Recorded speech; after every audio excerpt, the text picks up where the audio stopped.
For years I've been fascinated by the topic of exorcism. I remember listening to Art Bell's radio program Coast to Coast AM and his first 3-hour interview with Malachi Martin that took place in 1996.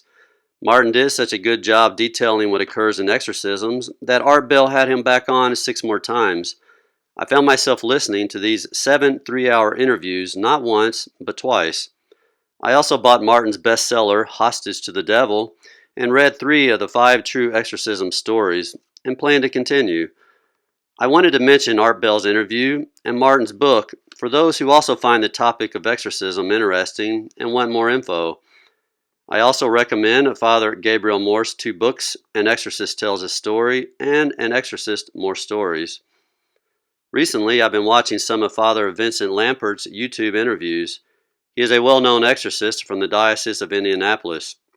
In an interview, which I'll provide a link to in the bottom of this video, Father Lampert tells a short story revealing the Blessed Mother's powerful intercession against demons.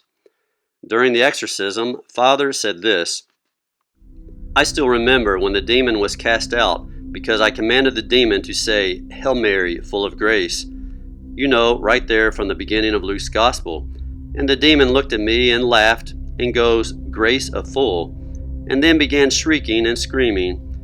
And we were in an old convent chapel, and a bell had just rung, and 400 school children are now pouring out into the playground outside this chapel. And the demon says to me, 'If you stop praying, I will stop screaming. But if you keep praying, I'm going to keep screaming. And then people are going to come in here and see what you are doing. And then you're going to have to stop anyway.'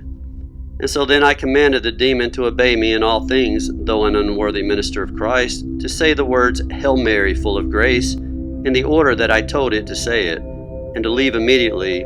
And then the demon that had been speaking in this very deep authoritative voice looked at me, and in a baby's voice it goes, 'Hail Mary, full of grace.' And then there was a shriek, and every manifestation of evil ceased quicker than you could snap your fingers.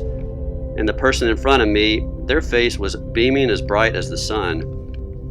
I wanted to share this story because it is a reminder that we should always turn to our good mother when tempted, confident that she will help us fight temptations and shun the devil.